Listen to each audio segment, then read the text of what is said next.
Between 1989 and 1992, hunters, fishermen, and outdoorsmen across Ohio began dying one by one, each shot dead by a sniper who vanished without a trace.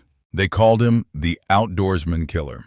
Thomas Lee Dillon, a quiet water department draftsman from Canton, seemed like an ordinary man, a husband, a father, a neighbor.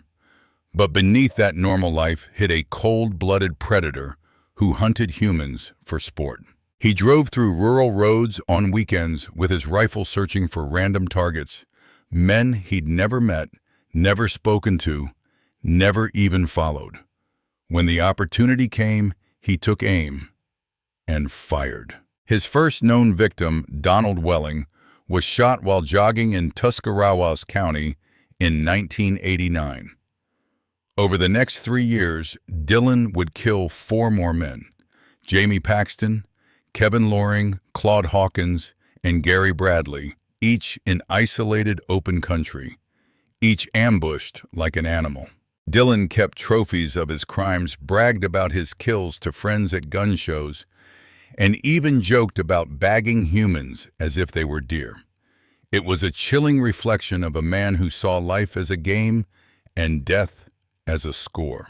The FBI called him one of America's most terrifying thrill killers, a man with no motive except the thrill of pulling the trigger. When captured in 1992, Dillon showed no remorse.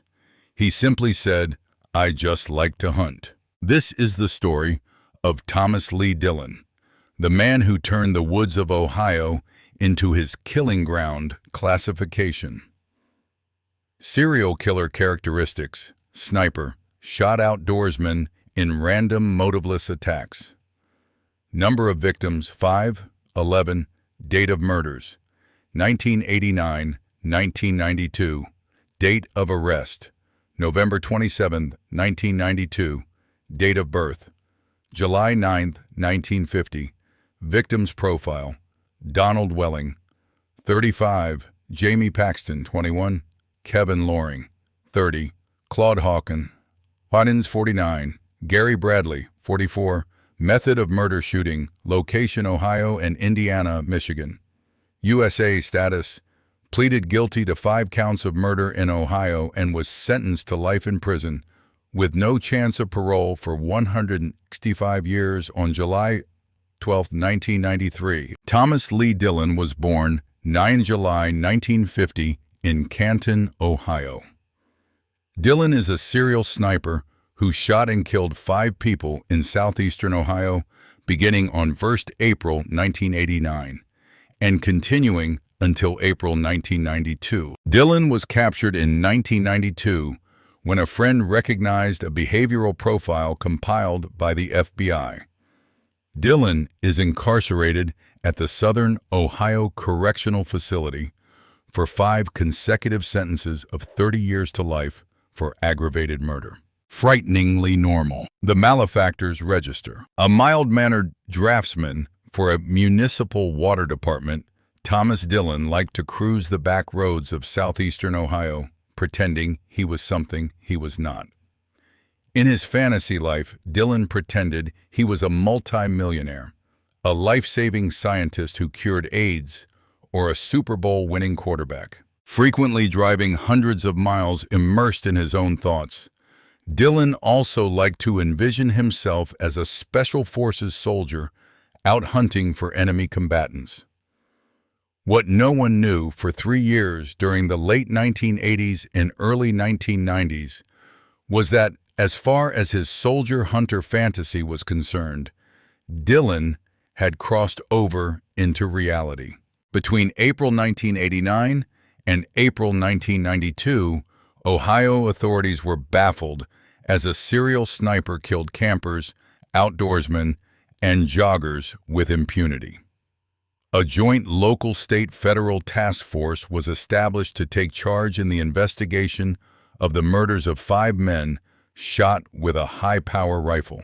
The first killing occurred near New Philadelphia, a quiet community about 100 miles south of Cleveland, on April 1, 1989, when Donald Welling, 35, was shot while jogging. Dillon claimed it was simply an urge prompted by a voice in his head that prompted the shooting. He said, "What's up?" just before I shot him. Just from me to you, just 5 feet away. This guy was just trying to be friendly and he blew. You know, I killed him. It wasn't premeditated. I told you guys that he confessed later. I was just driving along and came up on him, and that's it. Welling, and I heard a voice in my head said, "Open fire on him." And I did. And in 10 seconds from the time I heard that voice till I shot him and killed him. The next 2 murders occurred in relatively rapid succession. 21-year-old Jamie Paxton was shot to death while he was hunting outside St. Clairsville, an Ohio community near the state border with West Virginia. The next killing occurred in Muskingum County on November 28, 1990, when 30-year-old Kevin Loring of Massachusetts was slain also while he was hunting. On March 14, 1992, 49-year-old Claude Hawkins, a blue-collar father of 4 children, was murdered as he fished in Coshocton County. I drove by and he waved at me. I heard a voice that day that said, "Go back and get him," Dillon said about Hawkins's shooting. I saw him fishing down there. I heard a voice in my head say, "Go back and get him." Went down there and killed him. Shot him right in the back. In April 1992, West Virginia resident and father of 3 children, Gary Bradley, 44, was struck down fishing near the county seat of Noble County. All except Loring were shot on a weekend too, each on Saturday and Sunday, with a high-powered rifle, most likely from a nearby road, investigators said. Loring, who had 3 children, the oldest of whom was 8, was killed on a Wednesday at a time Dillon was on vacation, and the bullet that shattered his skull was never found. His hat blew straight up about 20 feet. A remorseless Dillon confessed later to police. "I knew I had to blow his whole head off." At each of the murder scenes, there was little to go on. The killer left virtually nothing like spent casings or other forensic evidence, and no witnesses ever saw any cars. It would take a letter to a local newspaper written by the killer a year after he shot Paxton that gave authorities sufficient reason to believe they were seeking a serial killer. "I am the murderer of Jamie Paxton," he announced in an anonymous 2-page photocopied typescript addressed to the Times leader as well as to Sheriff McCourt and to the Paxtons. The letter had been mailed from outside the Martins Ferry post office. Jamie Paxton was a complete stranger to me. I never saw him before in my life, and he never said a word to me that Saturday. The motive for the murder was this: the murder itself. Paxton was killed because of an irresistible essic compulsion that has taken over my life. I knew when I left my house that day that someone would die by my hand. I just didn't know who or where. Technically, I meet the definition sick of a serial killer, 3 or more victims with a cooling-off period in between, but I'm an average-looking person with a family job and home just like yourself. Something in my head causes me to turn into a merciless killer with no conscience. 5 minutes after I shot Paxton, I was drinking a beer and had blacked out all thoughts of what I had just done out of my mind. I thought no more of shooting Paxton than shooting a bottle at the dump. Even the interest prompted by the letter didn't provide any breaks in the probe.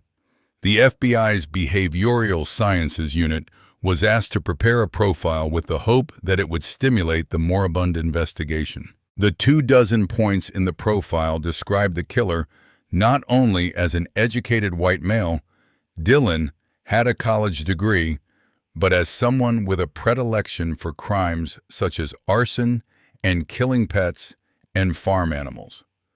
The profile, however, was not perfect. It predicted that the killer lived within a short distance of all of the crimes, Dillon lived as far away as 150 miles, and that the murderer would be in his 20s. Dillon was 42 when he was arrested. He might be a nominal family man, but was likely a loner, the report continued. He had a drinking problem and a history of compulsive vandalism and arson. Stress would trigger the shootings, which usually would be committed while he was drunk. Like many serial killers, Dillon began acting out against animals and started setting fires to appease his demons. He would later admit setting more than 100 fires and killing more than 1,000 pets and farm animals. His trips through the backwoods of Ohio were always taken alone, and he would stop on his way to buy beer. It was an August 1992 tip from a high school friend who became disturbed about Dillon's animal slaughters and preoccupation with serial killers that finally broke the case. He asked me if I thought he could or had killed somebody, the late Richard Fry told the Akron Beacon-Journal in 1993. The way he looked at me chilled my blood. I thought he had a secret to tell. It was the look on his face and in his eyes. As teens, the two men would drive through the countryside, taking shots at road signs and critters and lighting small fires. But Fry recalled that Dillon began getting more violent and cruel by shooting family pets they happened across. Dillon was not only cruel to animals, Fry recalled. Once Dillon shot a chipmunk in his backyard, grabbed the dead animal, and chased his son around the yard. When the little boy tripped and fell, Dillon rubbed his face with the bloody rodent. Fry called a Tuscarawas County detective, and finally, after 39 months, the task force had a solid lead. The first clue linking him to the crime was that his off-duty and vacation time matched the dates of the killings. The FBI followed Dillon for about a month and watched him buy guns, drive around aimlessly, and shoot at stop signs, animals, electric meters, and even take pot shots at populated areas. Most telling, Dillon visited Loring's grave in Massachusetts. When I went to New England last year with my wife, I looked up on microfilm in the Plymouth Library where the guy lived and everything Dillon told police after his arrest. He was from the Duxbury area. I just read, to see who the hell he was. I didn't know who he was. Throughout the summer and early fall, Dillon was shadowed by authorities who were only able to pin a cattle shooting on him. As hunting season approached, they decided they had to move in to stop any further killings. Authorities arrested Dillon on a federal weapons charge. He was awaiting sentencing for possessing a silencer and announced that he was their suspect in the serial shootings. At a press conference, they asked anyone with firearms transactions with Dillon to come forward. On December 4th, a gun dealer brought in a Swedish Mauser rifle. He said that Dillon had sold him on April 6th, the day after Bradley was murdered. Ballistics tests indicated that it was the rifle used to kill Bradley and Hawkins. On January 27, Dillon was indicted on capital charges in both cases. In return for the state dropping the death penalty specifications, Dillon pleaded guilty to 5 counts of murder and was sentenced to 5 consecutive life terms. "I have major problems," he said at the time. "I'm crazy. I want to kill. I want to kill." He blamed a turbulent childhood for his problems. Dillon also publicly said he was afraid to be sent to the Southern Ohio Correctional Facility in Lucasville, site of a murderous riot just a few years before he was caught. In response to his concerns, family members of his victims began a petition drive to have him sent there. More than 8,000 Ohioans signed the petitions, which the state of Ohio honored. The psychologist who examined Dillon at the request of his defense attorneys summarized why Dillon's story is so frightening. "What you see is someone who looks and presents in a way that seems frighteningly normal," Dr. Jeffrey Smalden told CBS News. And the reality is that most of the people who commit crimes, like those that Dillon committed, come across just that way. A sniper's mind. 60 Minutes 2 visits another serial sniper. Ant, 23, 2002. This week, we've all heard a great deal from cops and psychologists trying to analyze the mind of the Washington area sniper. But rarely in these cases do you ever hear from a sniper himself. Thomas Dillon was a serial sniper who terrorized Ohio in the 1990s. He used a high-powered rifle to randomly murder 5 people. When he was caught, Dillon confessed, and his thoughts on serial murder were recorded. What is a serial sniper really like? If you're prepared to hear from a raving madman, maybe you're not prepared for Thomas Dillon. Scott Pelley reports. Dillon confessed his crimes to the task force of FBI agents and sheriffs that finally caught him. Dillon described one of his sniper murders, the shooting of a man he'd never met before. How far away was he from you when you shot him? An investigator asked him. 75 feet, maybe, Dillon answered. Investigator. Where did you shoot him at, Dillon? Right between the eyes. Investigator. Is that where you aimed for Dillon? Yes. Investigator. Did you walk up to him and look at him? Dillon, no. Didn't come close. Investigator. But you're sure he was dead? Dillon. Yeah. His hat blew straight up about 20 feet. I knew I had to blow his whole head off. What you see on the videotape is someone who looks and presents in a way that seems frighteningly normal, and the reality is that most of the people who commit crimes like those that Dillon committed come across just that way, says Jeffrey Smalden, who may know the mind of sniper Thomas Dillon better than anyone. He's the psychologist the defense hired to figure out whether Dillon was insane. Smalden says that Dillon was very smart, an IQ of around 135 in the superior range of intelligence. But Smalden says Dillon was not insane because he knew what he was doing was wrong. What Dillon did, murder at least 5 strangers from 1989 to 1992.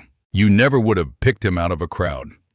He was married with a son, a college education, and worked 22 years as a draftsman. Everyone knew that Dillon liked to hunt. They just didn't know what he was hunting. Dillon would find his victims along the byways of rural Ohio. There was no rhyme or reason to how he selected his targets. He just climbed in his pickup truck on weekends and would drive 100 miles or more until he found someone utterly alone, a hunter-fisherman, a jogger.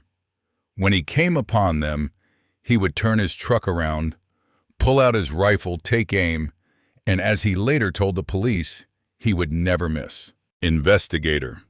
You only shot the 2 times. There were no misses in that particular shooting. Dillon, never miss.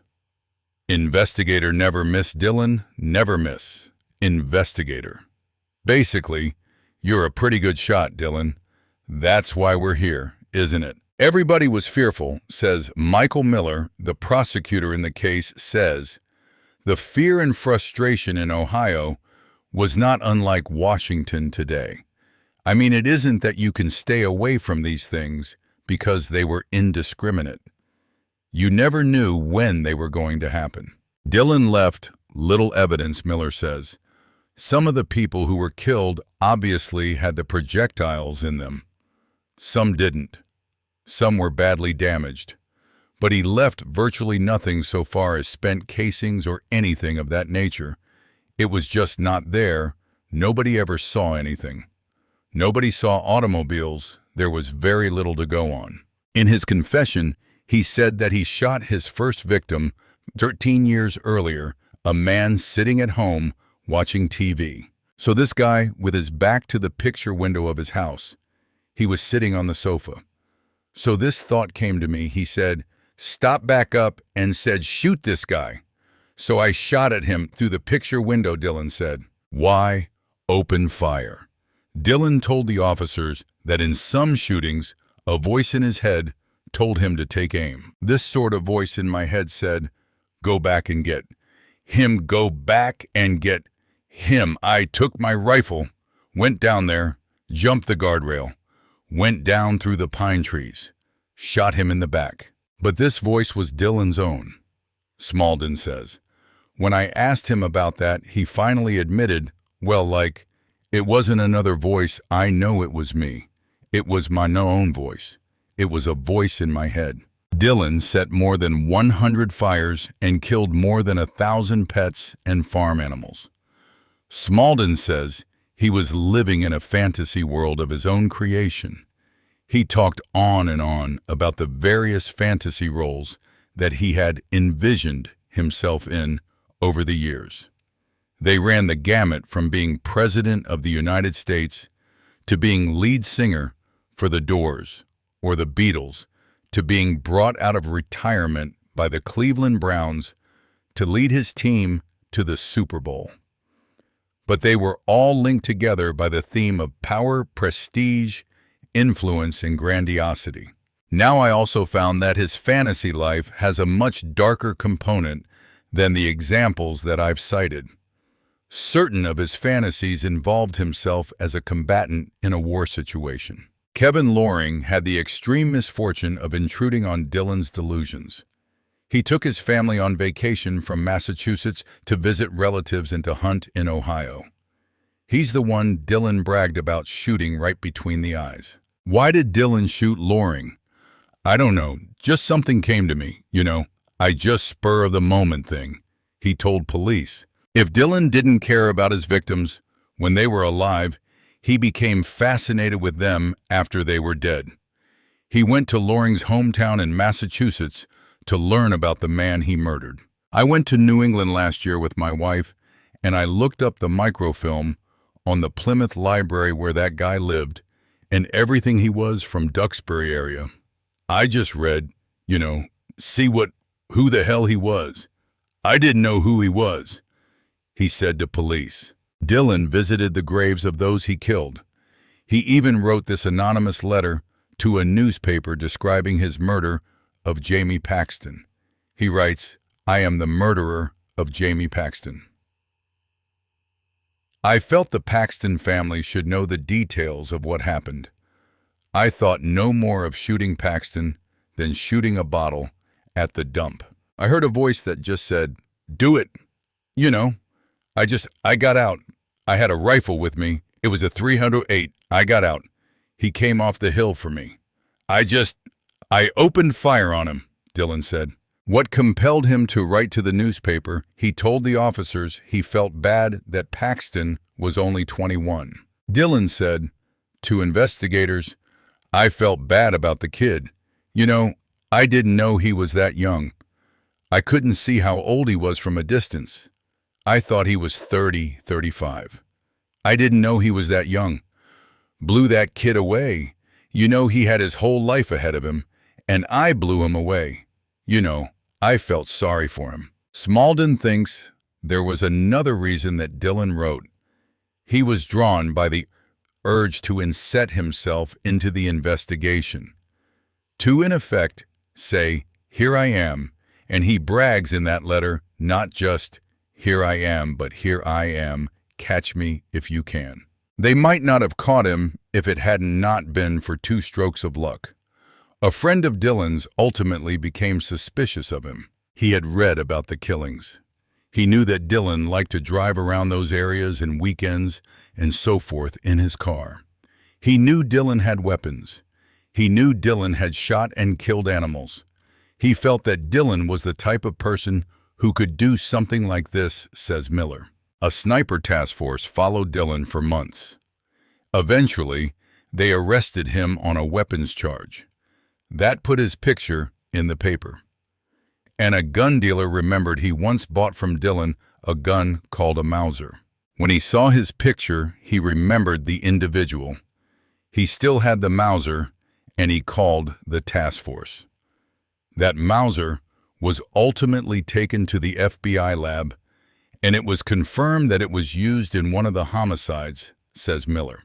Miller offered a deal: plead guilty and confess, and the state wouldn't seek the death penalty. The videotape confession goes on for nearly 4 hours. At one point, a sheriff offers some photographs. Dillon is eager to see. Investigator: you want to see the autopsy pictures, Dillon? I want to see them all. Show them all to me. Investigator: all right, Dillon, I never saw him in color. What the hell? Investigator: okay, we'll show you some pictures. Dillon: not the neatest job in the world, was it? Investigator: the shooting. And, yeah, it's not. Dillon: no, this autopsy. Geez, dirty job, I'll tell you. Still, when they ask why he killed Dillon, never seemed to have an answer. Asked if he had any feelings toward his victims, Dillon answered, no feelings whatsoever. They were just there. The wrong place at the wrong time. I think he's holding back because he wants to remain a puzzle, Smalden says. He would ask me, have you ever met anyone as complicated as me? Can you understand this? Am I? Is this behavior as perplexing to you as it is to me? There's never been a crime like this in Ohio, has there? No motive, no contact with the victims. How could you figure that out? And then he would shrug and say, I don't know. I really think that he felt he was something special, says Miller. And when he was arrested, and the plea and so forth, he's not a guy that used a jacket to cover his head. You know, he looked into the camera almost with a smirk on it. I mean, he was proud of himself and proud of his period of fame.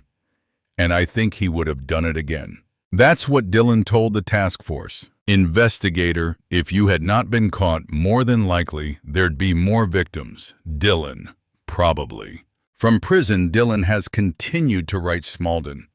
He now says he wishes he'd gotten help when he needed it, and he's sorry for how the murders ruined his own family, at least. Still, Smalden says many mysteries remain. He thinks there is a good chance that he may have committed other murders. Man who'd aim at anything is finally the law's target. January 24th, 1993. On a cloudless Saturday in November, a detective aboard an FBI surveillance plane got a sick feeling as he watched what was unfolding on a remote Harrison County road. From high above, Detective Sergeant Walter Wilson could easily monitor the red Toyota pickup truck and its driver, Thomas Lee Dillon, the man suspected of being the sniper killer of as many as 5 men as they jogged, hunted, or fished in rural Ohio. Ahead was a T intersection. To the right, a jogger. Though it was barely past 9 a.m., Wilson knew Dillon was already loaded with beer. What he didn't know was whether Dillon was packing any weapons. Wilson watched nervously as the pickup reached the intersection. Dillon turned left. The knot in Wilson's stomach relaxed. The surveillance continued for several uneventful hours. So ended another frustrating day for the Tuscarawas County Sheriff's detective. The case has been a murder investigator's nightmare. All of the victims were alone, chosen at random, and killed with high-powered weapons, each in a different county in east central Ohio. Worse yet, the killer seemed to know exactly what authorities were up against. Don't feel bad about not solving this case, taunted a letter to a Belmont County newspaper just before the first anniversary of the slaying of Jamie Paxton, a 21-year-old deer hunter killed on November 10, 1990. Authorities are certain the letter was written by the killer. You could interview till doomsday everyone that Jamie Paxton ever met in his life, and you wouldn't have a clue to my identity.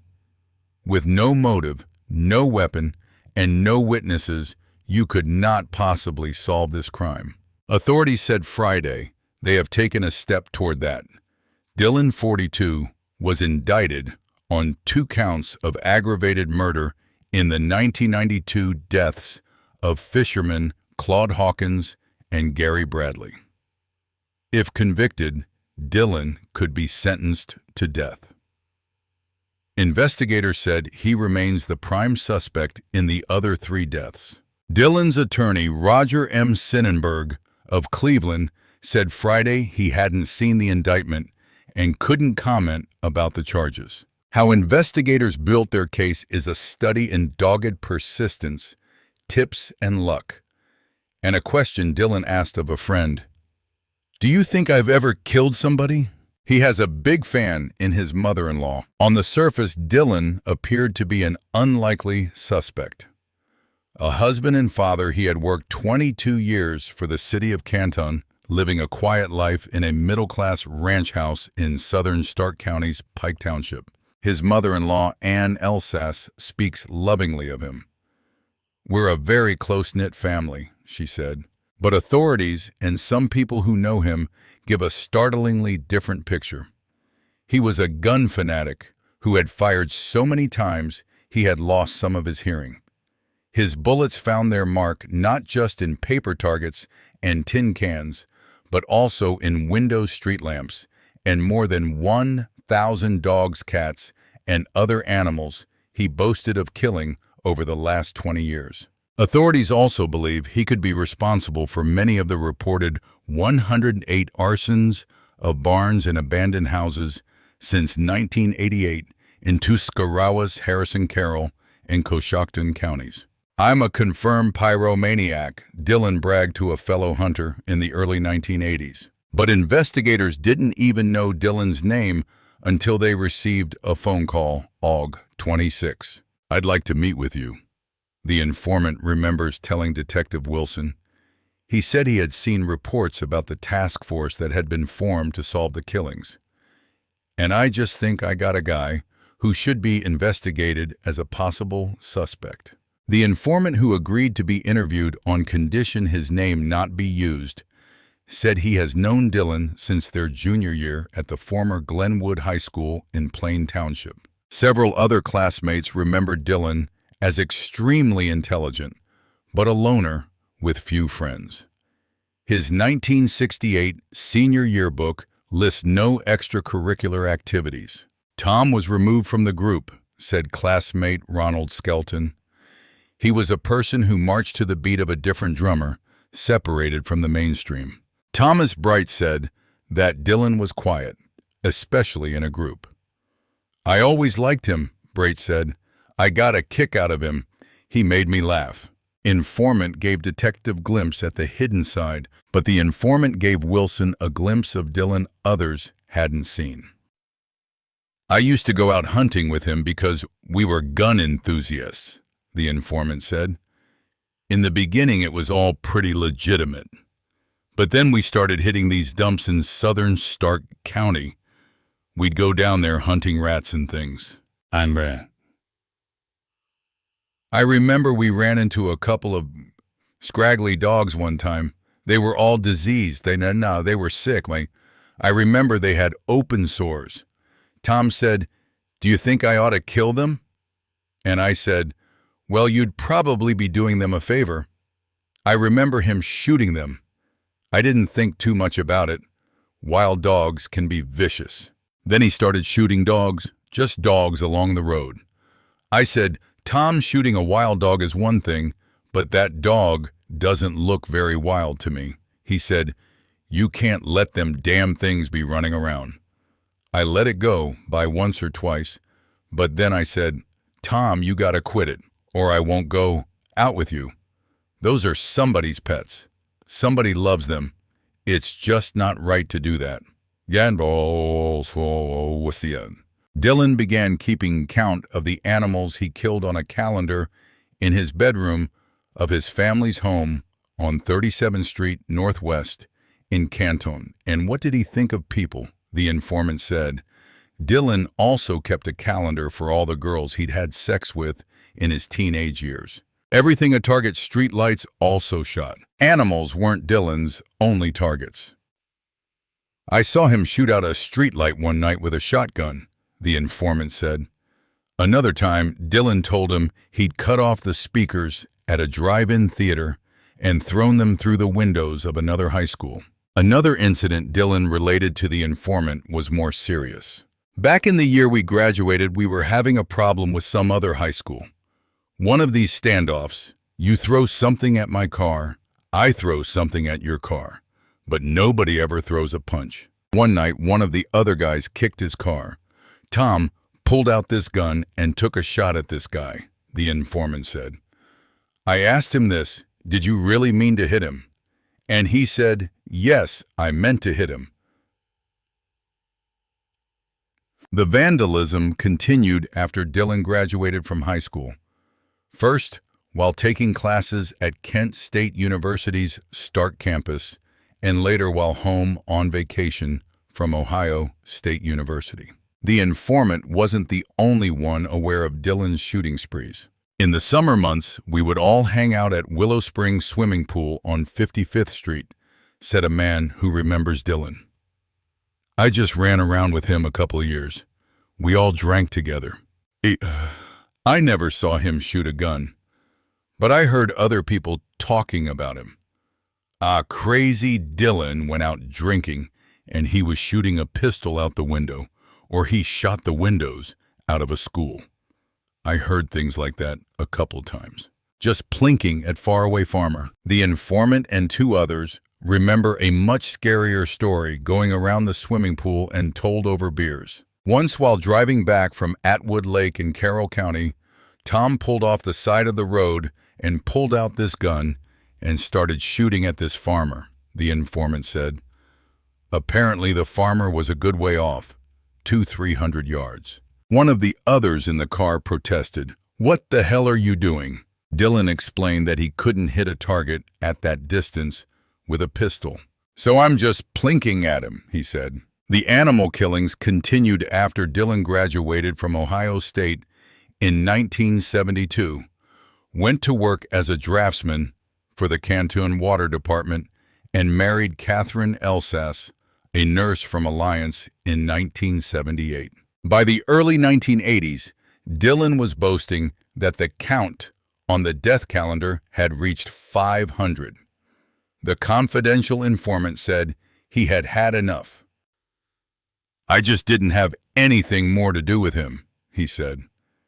In fact, if I'd see him someplace, I didn't even wave to him or talk with him. Called a bad hunter, he shot at hosts' cats. The informant wasn't the only person to break off relations with Dillon. Dillon was a bad hunter, said a man who hunted with him for several years, but became increasingly disturbed by Dillon's behavior. He would shoot at farmers' cats after getting permission to hunt on their land. He just didn't care.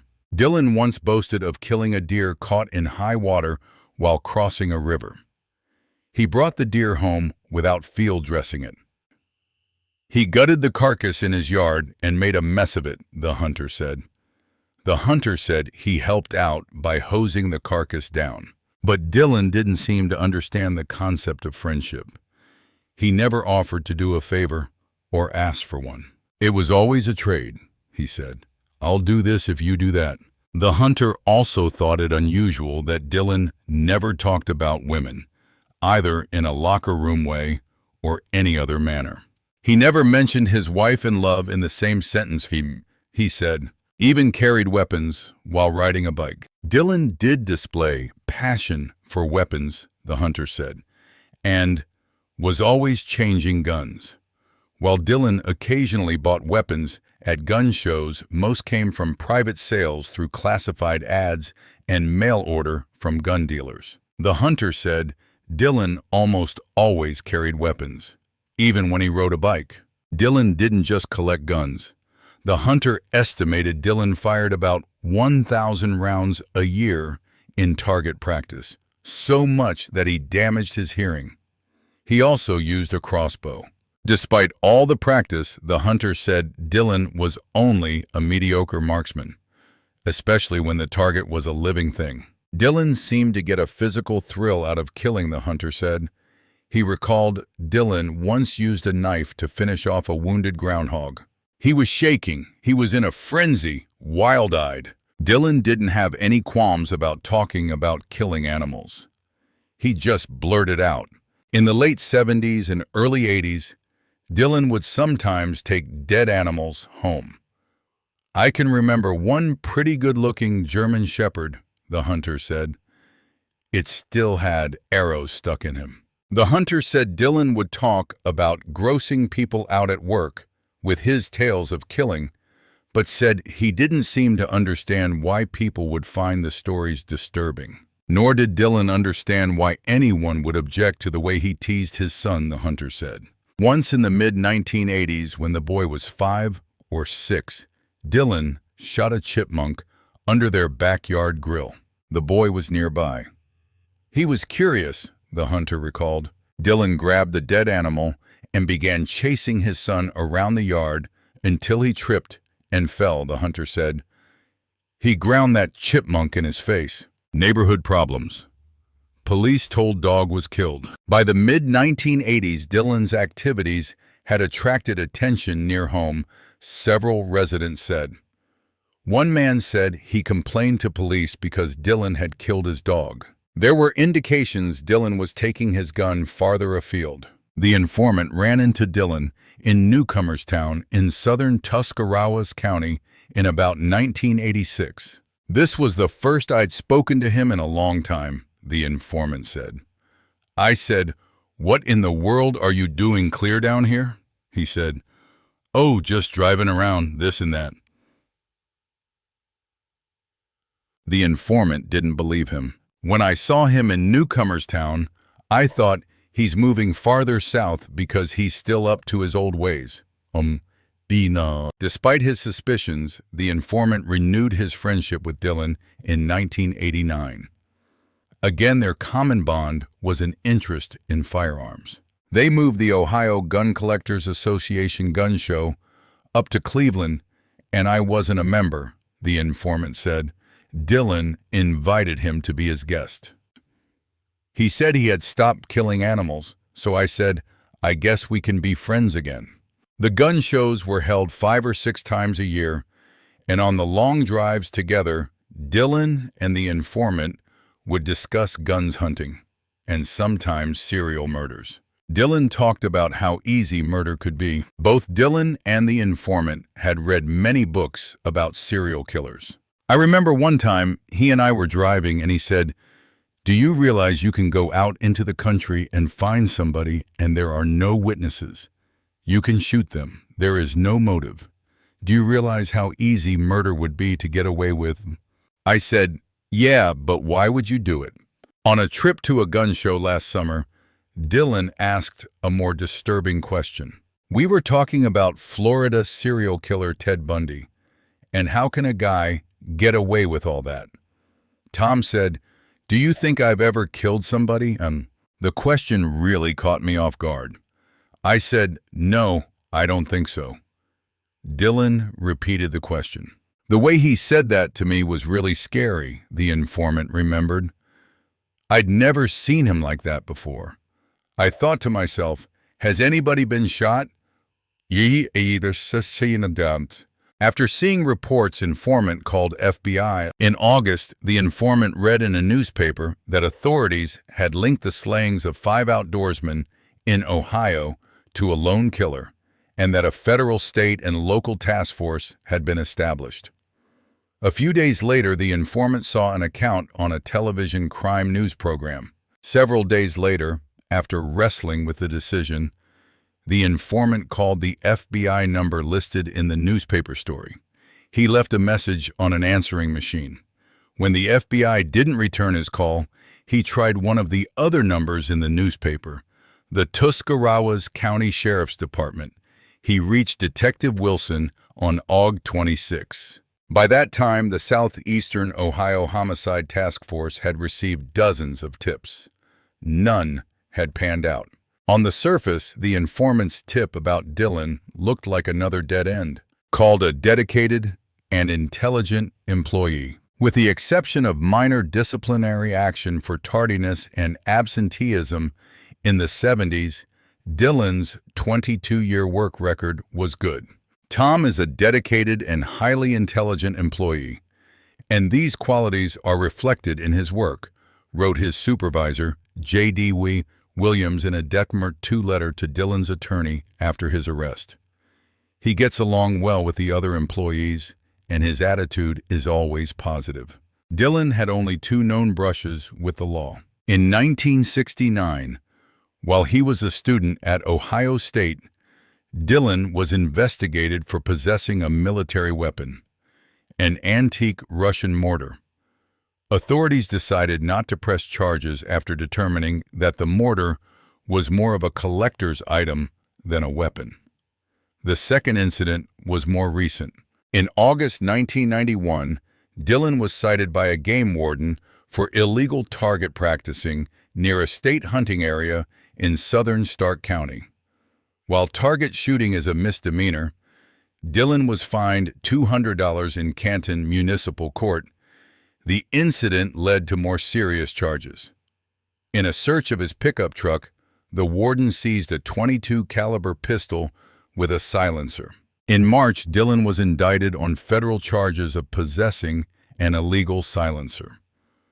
4 months later, Dillon pleaded guilty. Dillon's attorney, Sonnenberg, said he was optimistic that his client wouldn't serve any jail time because he had promised in the plea bargain to get rid of his weapons and not buy any more. Mr. Dillon has lived a law-abiding life, Sonnenberg wrote in a motion requesting leniency that portrayed Dillon as an avid and lifelong gun enthusiast who made a mistake but presented no threat to society. But when Detective Wilson began to dig, he found ample evidence to support the confidential informant's claims of alarming numbers of animal killings and vandalism. Dillon's co-workers and neighbors were interviewed by members of the task force. One co-worker, who said he had known Dillon for 20 years, said Dillon's nickname was Killer because he often bragged about shooting dogs and cats, according to court records. The co-worker and a Second City employee described Dillon as a loner. He did not have a good relationship with his wife, they told investigators. Court documents did not elaborate. The co-workers also provided a possible link between Dillon and the murders of the outdoorsman. Dillon kept maps on his table and filing cabinet of many of the east central Ohio counties where the killings occurred. Bought 18 weapons from licensed co-worker. A second enticing link was established. When Dillon's history of firearms purchases showed he had bought numerous weapons from a co-worker who had a federal firearms dealer's license. The dealer's records showed Dillon had bought 18 weapons in the last several years, including 4 .30 caliber type rifles and 2 Mausers of the kind used to kill 4 of the 5 outdoorsmen. Dillon also was knowledgeable about police procedures.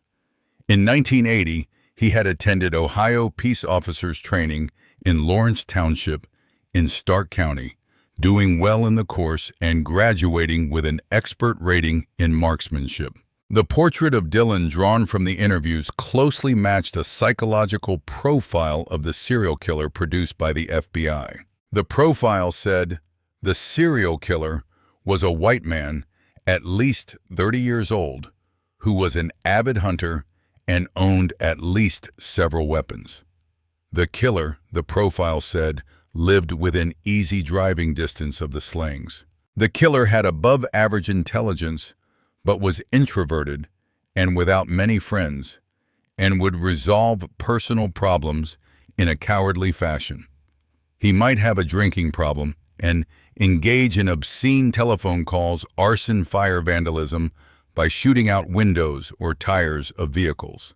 What you have is a hunter of humans, said a noted forensic psychiatrist who has been involved in such celebrated cases as Ted Bundy and Jack Ruby. Whoever killed the outdoorsman did it for his own satisfaction and pleasure, said Dr. Emmanuel Tanay, a professor of psychiatry at Wayne State University in Detroit. Metas. If it's pleasurable to kill dogs and cats at random, The much better prey is humans. They're a bigger trophy. People enjoy killing. Let's face it, that's why they do it. Killing of a dog provided first link. While the profile pointed to Dillon, it wasn't evidence. Authorities had nothing to connect Dillon to any crime, much less murder. A dog killing provided the first link. On September 20, someone saw a red Toyota pickup truck near the spot where a dog was killed in Tuscarawas County. A .25 caliber slug was removed from the animal's body. The informant had told Detective Wilson that Dillon owned a similar gun. Wilson asked the informant whether he could buy it. He did, and a ballistic match was made. Now Wilson, who had been trailing Dillon alone for several weeks, had enough to get the go-ahead for expensive surveillance. Tuscarawas County Sheriff Harold McKimmey said Wilson's preliminary work convinced the other task force members that Dillon was a viable suspect. Wilson's biggest job was getting the task force interested in Dillon, McKimmey said. From early on, I felt strongly about him, Wilson said. He appeared to be your everyday guy, but underneath the surface, he wasn't, not even close. Task force tailed him in air and on ground. Beginning in mid-October, the task force tailed Dillon from the air and on the ground about a dozen times. To gun shows and on weekend jaunts of 75 to 125 miles over country roads in Belmont, Harrison, Tuscarawas, Holmes, Coshocton, and Carroll counties. Officials said Dillon often bought beer sometimes as early as 7:15 a.m. Once task force members witnessed an example of Dillon's vandalism. On November 8, investigators in the air saw Dillon stop several times and point what appeared to be a gun. The tailing cars later examined Dillon's apparent targets: 4 shattered electric meters on oil well pumps and a stop sign. Dillon also stopped next to a car with a for sale sign on it, picked up a large rock, and threw it through the windshield. On November 11, task force members lost sight of Dillon on his way home from Belmont County. Later that day, they learned that 2 cows had been killed with a crossbow in Tuscarawas County. Authorities knew Dillon sometimes used a crossbow. The informant helped obtain several of Dillon's arrows. They matched those recovered from the dead cows. Officials believe Dillon killed numerous cattle in east-central Ohio. Plea bargain violated, so arrest decision made. On November 21, authorities followed Dillon to a gun show in New Philadelphia, where he bought a .22 caliber rifle.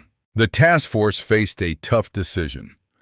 The purchase of that gun and a .25 caliber handgun at a gun show in Cleveland on November 7 was enough to arrest Dillon for violating his plea bargain on the silencer charge. But there still was nothing to link him to the killings of the outdoorsmen. They could wait.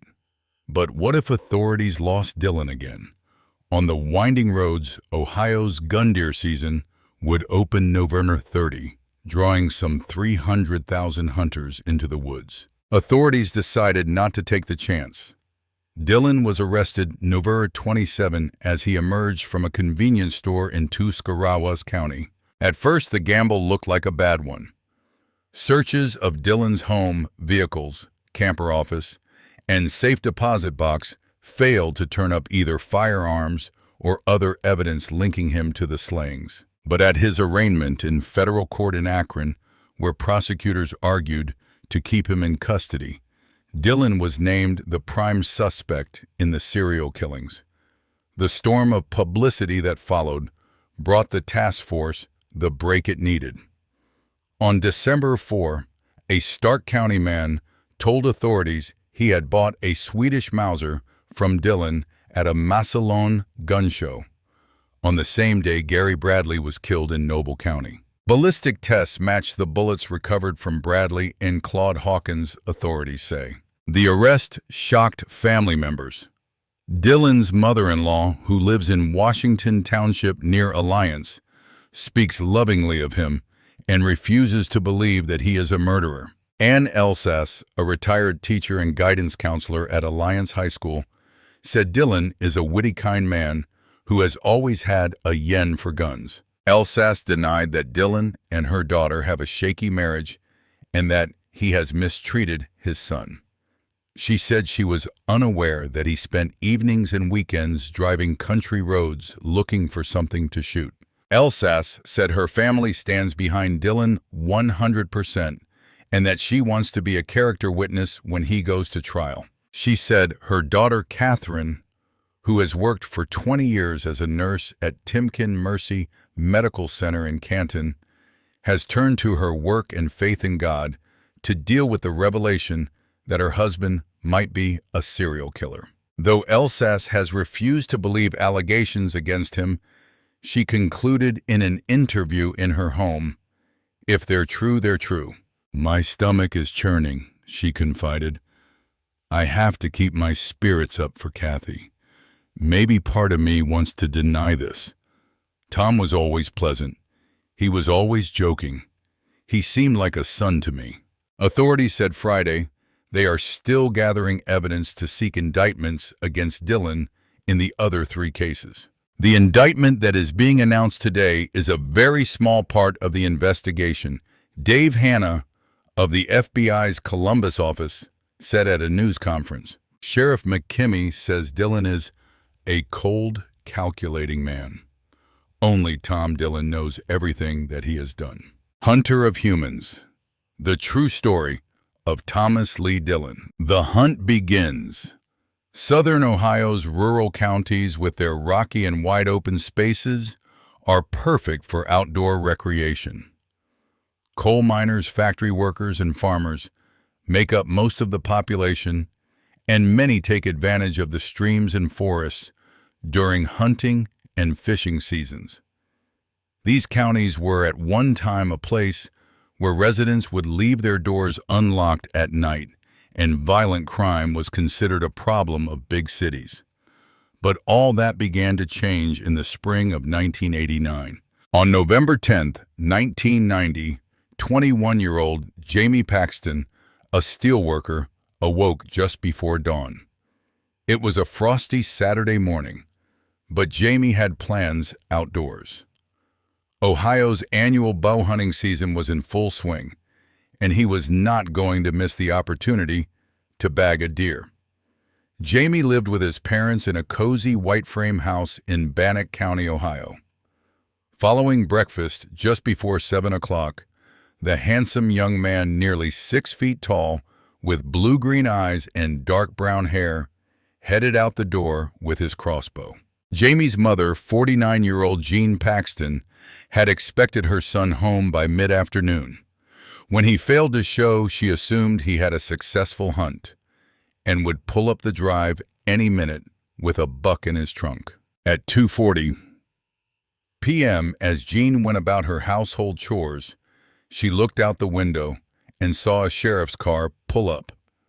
She dashed onto the porch where her husband Mickey was clutching a post for support. "Don't tell me," she screamed. "Don't even tell me. Jamie's dead." Her son had been found by friends on a brushy hillside along Route 9, dead from apparent rifle bullet wounds to his chest, right knee, and buttocks. The killing of Jamie Paxton horrified the quiet community. Hunting accidents were not uncommon to southern Ohio, but Sheriff Tom McCourt knew that this was no accident. When we saw more than one wound, we knew it could not be an accident. Plus, it was a bullet wound rather than an arrow, and gun season was not in.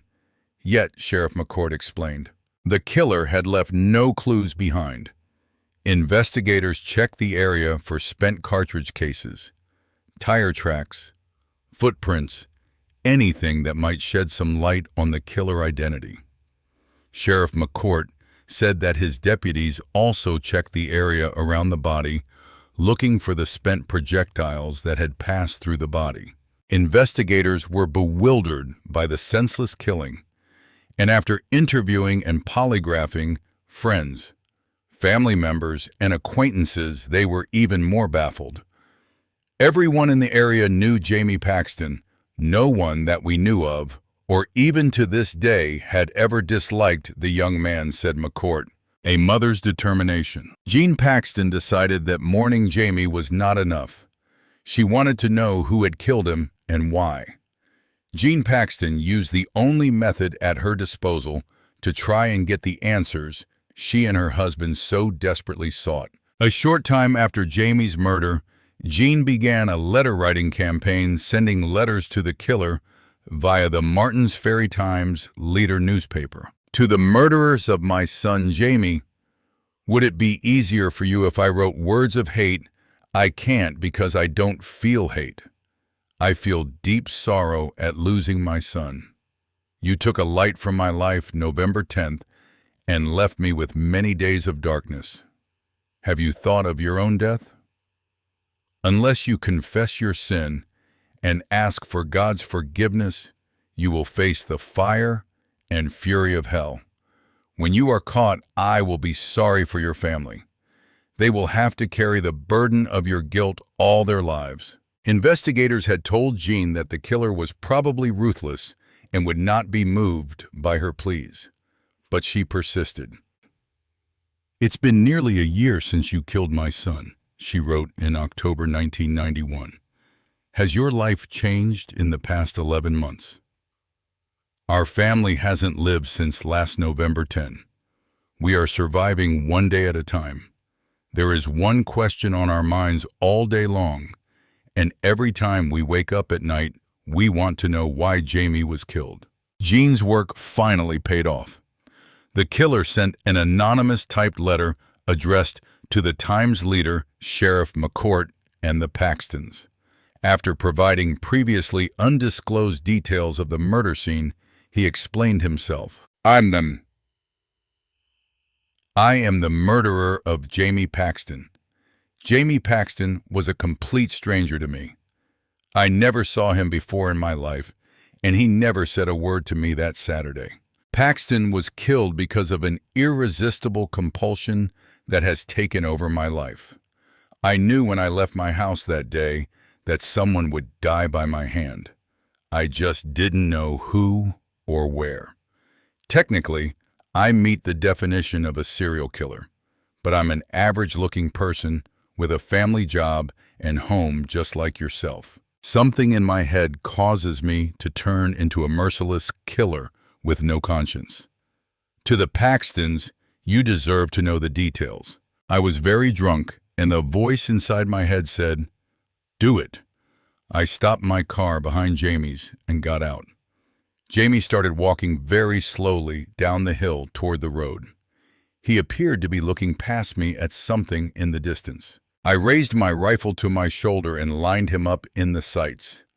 It took at least 5 seconds to take careful aim. My first shot was off a little bit and hit him in the right chest. He groaned and went down. I wanted to make sure he was finished, so I fired a second shot aimed halfway between his hip and shoulder. He was crawling around on the ground. I jerked the shot and hit him in the knee. He raised his head and groaned again. My third shot also missed and hit him in the butt. He never moved again. 5 minutes after I shot Paxton, I was drinking a beer and had blocked out all thoughts of what I had just done out of my mind. I thought no more of shooting Paxton than shooting a bottle at the dump. I know you hate my guts, and rightfully so. I think about Jamie every hour of the day, as I am sure you do. Don't feel bad about not solving this case. You could interview till doomsday everyone that Jamie Paxton ever met in his life, and you wouldn't have a clue to my identity. With no motive, no weapon, and no witnesses, you could not possibly solve this crime. The letter was signed, "The Murderer of Jamie Paxton." The Belmont County Sheriff's Office now had its first lead.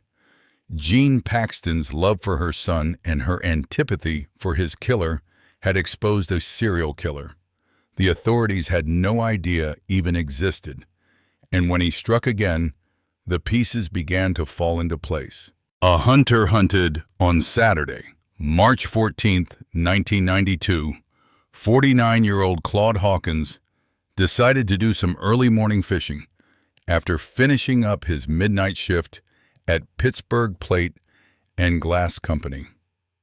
Married and the father of 4, Hawkins loved fishing and had a favorite spot just below Wills Creek Dam, northwest of Belmont, Ohio, in Coshocton County. He was found dead a short while later, shot in the back at close range. Since the Hawkins murder occurred on federal land, the FBI was called in. Special Agent Harry Trumbitis from the Columbus field office was one of the officers assigned to the case. Usually you would find some type of shell casing in the area. I remember looking very hard, metal detectors, hands, and knees for any shell casings in that. None were ever found. And so that was something that, if in fact we had somebody who was evidence conscious enough to pick up the shell casing after they shot and killed somebody, we were dealing with a different brand of person here. The FBI was convinced that Hawkins' murder was not a solitary event. On March 26, 1992, in New Philadelphia, just south of Canton, officers from 4 counties, the Ohio Division of Wildlife and the FBI gathered to compare notes. As the meeting progressed, the assembled officers discovered that the earliest of possibly related homicides occurred on April 1, 1989.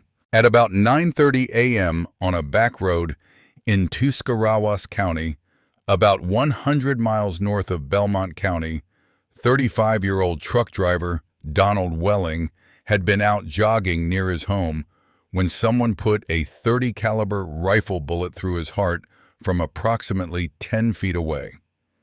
At the time, local authorities could not find a motive or any evidence to help them solve the murder.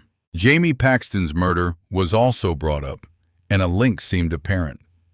Investigators concluded that the killer had been inactive for 19 months before Paxton's murder in Belmont. They also discovered that 18 days after Jamie's murder on November 28, 1990, there had been another murder in Duxbury, Massachusetts.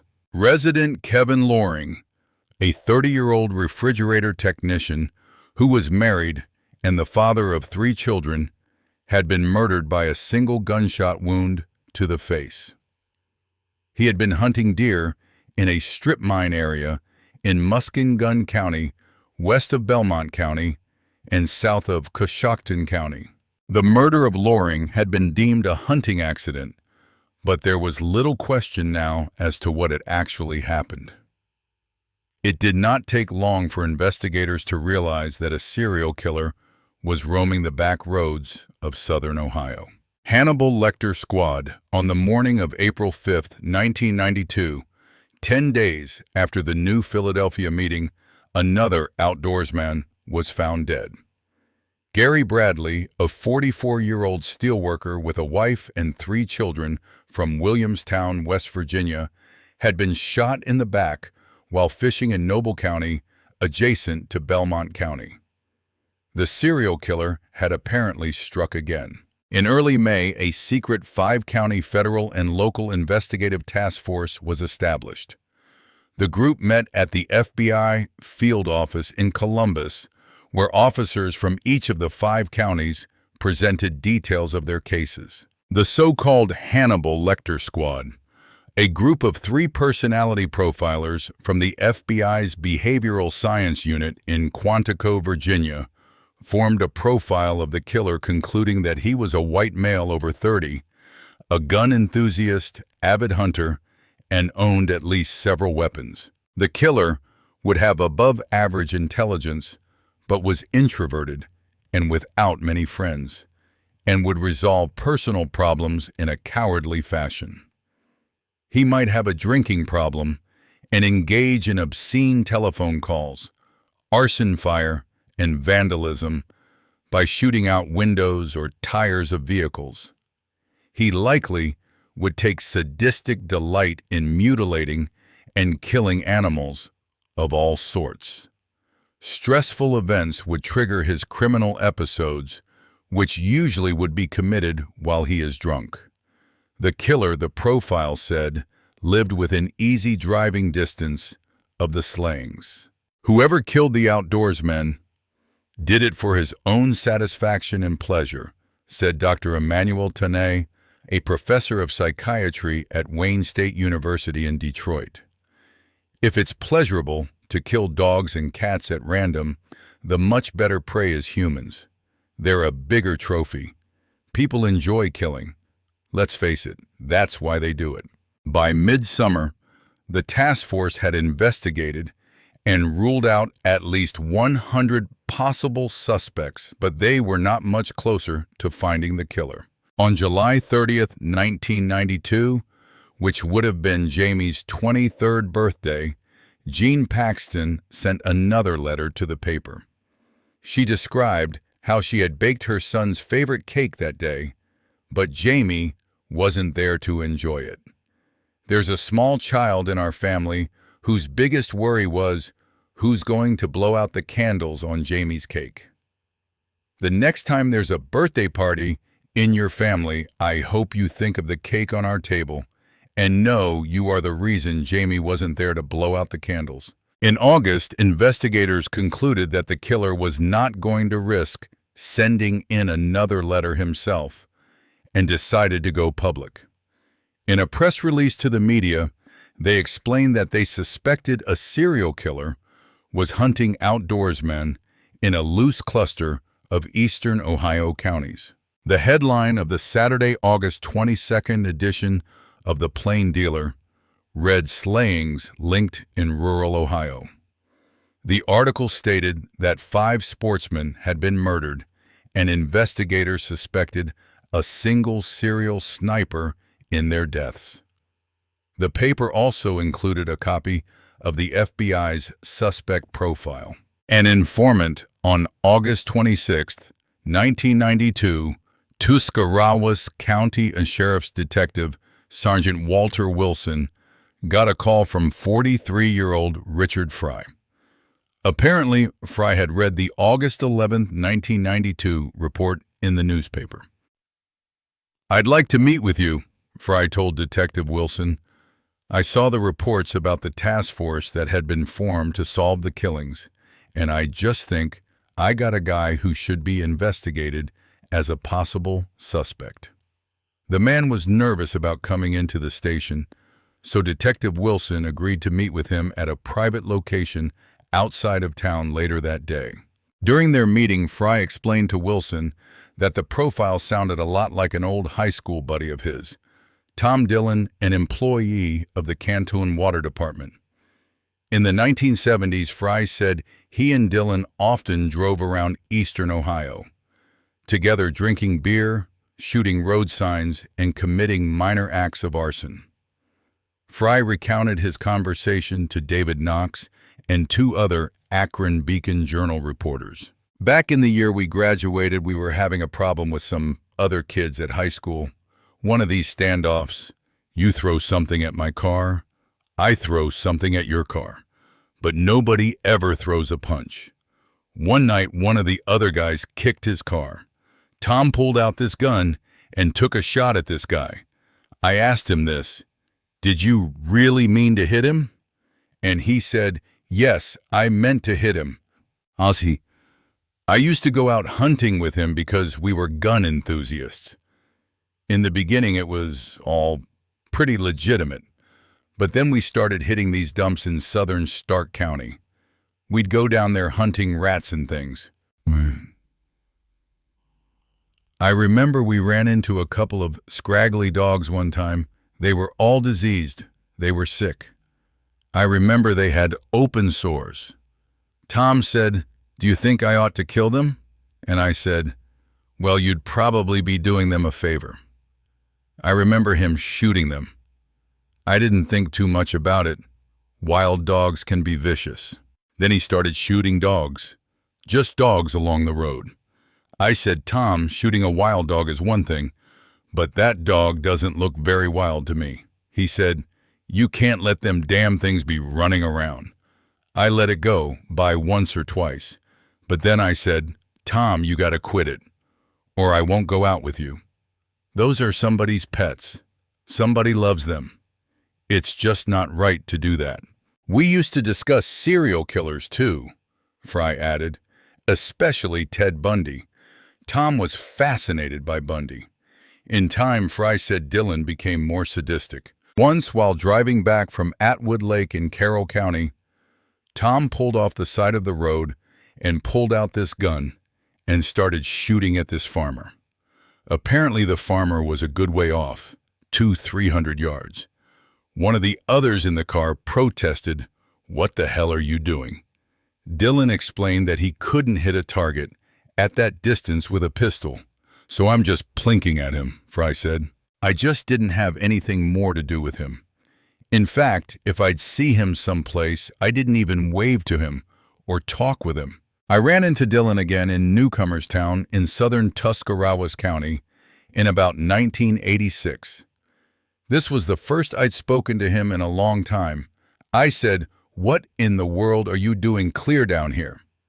He said, "Oh, just driving around, this and that." Listen.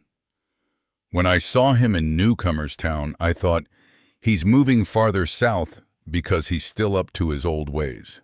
They moved the Ohio Gun Collectors Association gun show up to Cleveland, and I wasn't a member, so Dillon invited me to be his guest. He said he had stopped killing animals, so I said, "I guess we can be friends again." I remember one time, he and I were driving, and he said, "Do you realize you can go out into the country and find somebody, and there are no witnesses? You can shoot them. There is no motive. Do you realize how easy murder would be to get away with?" I said. "Yeah, but why would you do it?" On a trip to a gun show last summer, we were talking about Ted Bundy and how can a guy get away with all that. Tom said, "Do you think I've ever killed somebody?" The question really caught me off guard. I said, "No, I don't think so." And he said, "That just proves you don't know me very well." The way he said that to me was really scary. I'd never seen him like that before. I thought to myself, has anybody been shot? Fry went on to say that Dillon lived with his family in Magnolia, about 75 miles from where Jamie Paxton was murdered. Clues deciphered. It did not take long for them to find ample evidence to support Fry's claims about Thomas Dillon's penchant for animal killings and vandalism. On September 20th, 1992, a witness saw a red Toyota pickup truck similar to Dillon's near the spot where a dog had been killed in Tuscarawas County. A .25 caliber slug was removed from the animal's body. Fry confirmed that Dillon owned a .25 caliber rifle and at Detective Wilson's request bought it from Dillon. Days later, a ballistic match was made. When Wilson ran a check on Dillon's history of firearms purchases, he learned that Dillon had bought numerous weapons from a licensed federal firearms dealer. The dealer's records showed that Dillon had bought 18 weapons in the last few years, including 2 Mausers of the kind used to kill 4 of the 5 outdoorsmen. Detective Wilson dug deeper into Dillon's past, beginning with his employment records. With the exception of a trivial disciplinary action for absenteeism in the 1970s, Dillon's 22-year work record was good. But his criminal record was more interesting. In 1969, while a student at Ohio State University, Dillon had been investigated for possessing a Russian mortar military weapon. Authorities did not press charges, citing that the mortar was more of a collector's item than a weapon. A second, more recent and illuminating incident had occurred in August 1991.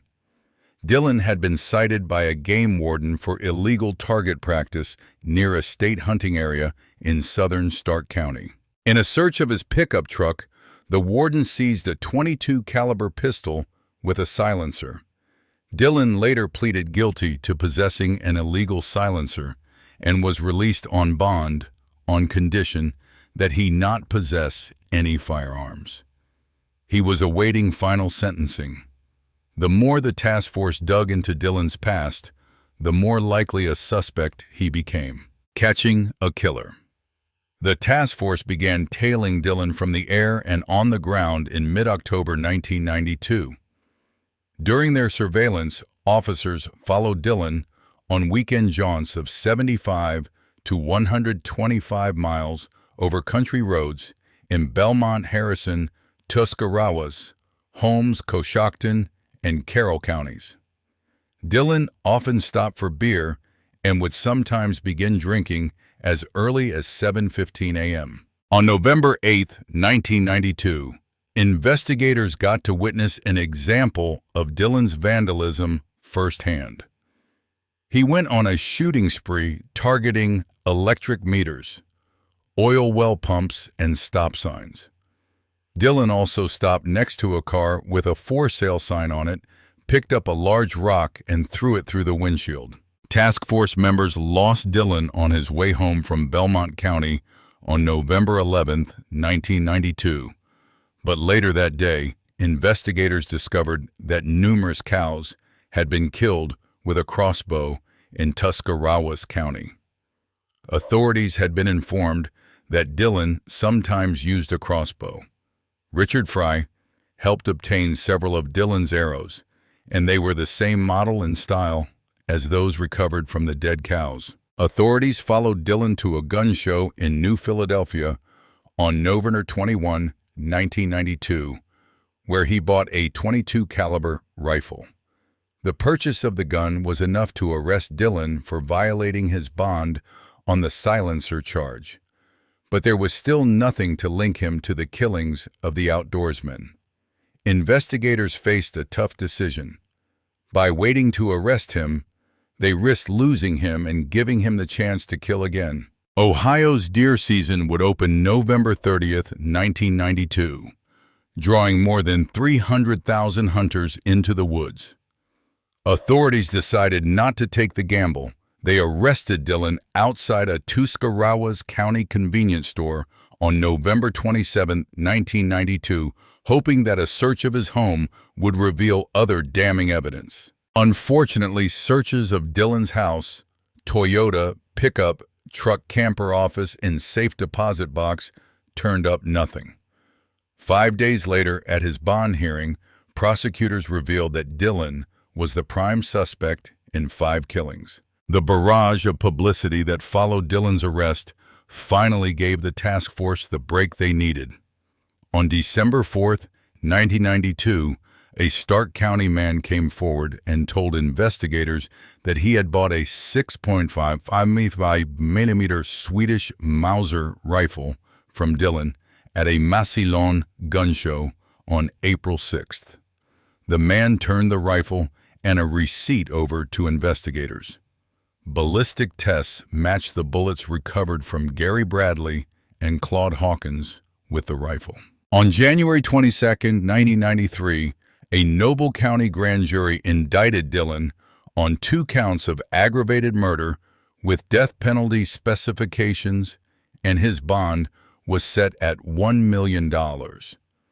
Noble County prosecutor Lucian Young wanted to seek indictments in all 5 slayings, but because of publicity about Dillon, he went ahead with 2 planning to file other charges at a later date. Officials at the Stark County Jail placed Dillon on homicide watch after 2 strips of blanket were found in his cell. One of the strips had reportedly been fashioned into a noose. Dillon claimed the strips were used to cover his eyes while he slept.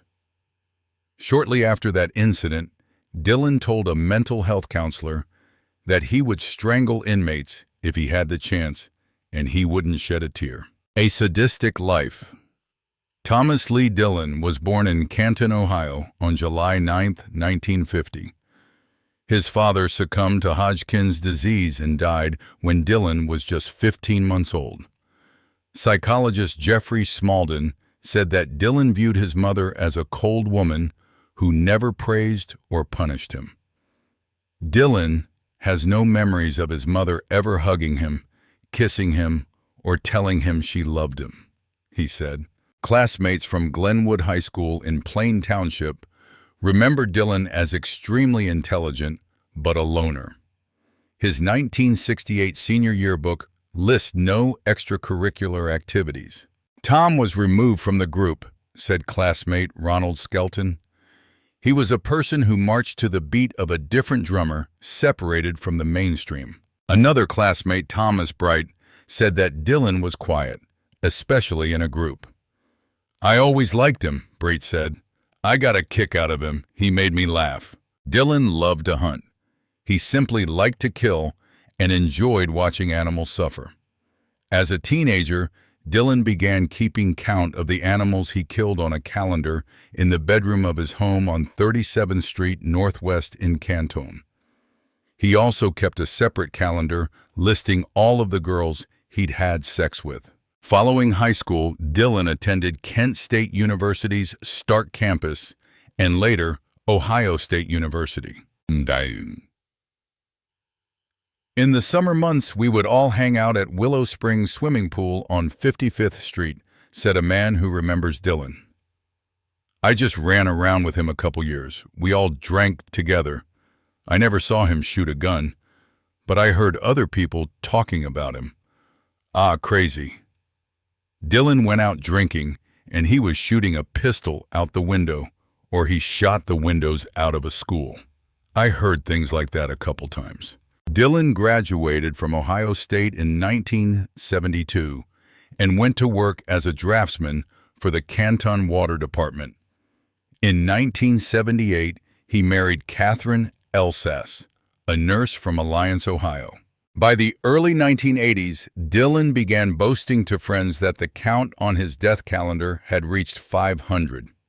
He had also attended Ohio Peace Officers Training in Lawrence Township in Stark County, where he graduated with expert marksmanship. In the mid-1980s, several of Dillon's neighbors complained to police because Dillon was killing their dogs. Dillon was a bad hunter, said a man who hunted with Dillon for several years. He would shoot at farmers' cats after getting permission to hunt on their land. He just didn't care. He once boasted of killing a deer caught in high water while crossing a river. He brought the deer home without field dressing it. He gutted the carcass in his yard and made a mess of it, the hunter said. Dillon didn't seem to understand the concept of friendship. He never offered to do a favor or asked for one. It was always a trade, he said. I'll do this if you do that. He never talked about women. He never mentioned his wife and love in the same sentence, he said. He was always changing guns and carried weapons even when he rode a bike. The hunter estimated that Dillon fired approximately 1,000 rounds a year in target practice. Dillon shot so often that he had permanently damaged his hearing. He seemed to get a physical thrill out of killing, the hunter said. He once used a knife to finish off a wounded groundhog.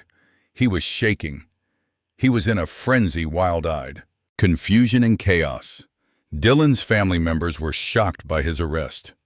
His mother-in-law, Ann Elsass, a retired high school teacher and guidance counselor, refused to believe that her son-in-law was capable of murder.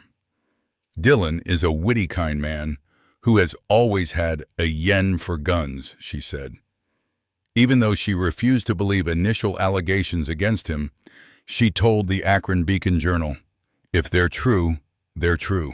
Elsass said her daughter Catherine worked as a nurse at Timken Mercy Medical Center in Canton and would rely on her faith in God to get her through the ordeal. My stomach is churning, she confided. I have to keep my spirits up for Kathy. Maybe part of me wants to deny this. Tom was always pleasant. He was always joking. He seemed like a son to me. We're a very close-knit family, she said. On February 9, 1993, 100 spectators gathered outside the Noble County Courthouse as Dillon, handcuffed and in shackles, was escorted inside. The proceeding was short, and Dillon pleaded not guilty to murder charges in the deaths of Gary Bradley and Claude Hawkins.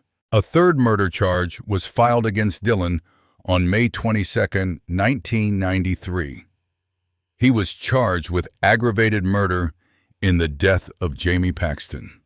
"This is what we've been waiting for the last 2.5 years," said Gene Paxton. "It looks like the end's in sight." Just 4 days after having been charged with Paxton's murder, Dillon was sentenced to 3 years and 10 months in prison, the maximum on the unrelated federal firearm charges. Before he could be tried for the 3 capital murders, Dillon placed a call from jail to a WTOV television reporter on July 3, 1993, and confessed to the murders. A similar call had also been placed to an Akron Beacon Journal reporter. "I have major problems. I'm crazy. I want to kill. I want to kill," he said. The following day, Dillon's attorneys put together a plea bargain in which Dillon would confess to all 3 murders on the guarantee that he would not receive the death penalty and that no further charges would be brought against him. Closure. On July 12, 1993, Thomas Dillon entered his pleas before Judge John Now in Noble County Common Pleas Court. He showed no emotion as he answered guilty to each charge. Under the plea agreement, Now sentenced Dillon to life in prison with no chance of parole for 165 years, the maximum sentence. Paxton's mother, Jean, said she was relieved the case was over. "Today is the beginning of the end for Thomas Dillon," she said.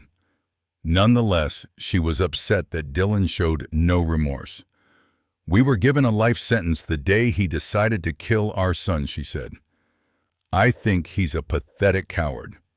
He's taken the coward's way out of everything." Noble County Prosecutor Lucian Young III said the plea agreement was the most practical solution, even though he preferred a sentence of death. "I kind of felt like he ought to die," he said. Dillon's lawyer, Roger Sennenberg, countered claims that Dillon felt no remorse. "He has some regrets about this, but he's also got to put it all behind him," he said. At 7 o'clock the next night after the sentencing, the Paxtons' telephone rang. It was Thomas Dillon. He told Jean Paxton that her pathetic coward comment had hurt him. "That's what you are, Thomas," she replied. "And if you start with your cocky attitude, I will hang up. I've heard enough of that for the past several months. I'm not interested in what you have to say. But there are things I want you to know. Thomas, have you ever heard the expression, 'Tears are the safety valve of the heart'?" He had not. So she talked about repentance and prayer. "Quit your profanity. Stop the loopy simpering in front of the cameras and pick up the Bible before it's too late," she said. Paxton continued speaking to him for an hour, finally concluding, "We have spoken long enough. I can't hate you, but I can never forgive you for what you've done to our lives." In July 1993, Dillon admitted to setting 160 fires and committing other acts of vandalism in eastern Ohio during the preceding 5 years.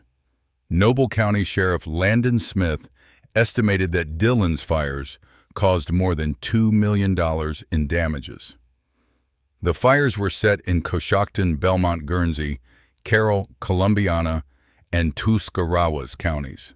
Dillon pleaded with authorities not to be sent to Ohio's toughest facility, the maximum security prison in Lucasville, in November 1993. "If I go to Lucasville, I'm a dead man," Dillon said. When news of this comment reached Jean Paxton, she collected 8,000 names on a petition. Dillon was sent to Lucasville. Thomas Dillon was sentenced to 165 years in prison for the murders of 5 men. He died in 2011, never explaining why he chose to kill strangers, only admitting that it made me feel alive. He hunted not for food, not for revenge, but for the thrill of death itself. Subscribe for more true crime documentaries that expose the killers who hide behind ordinary lives.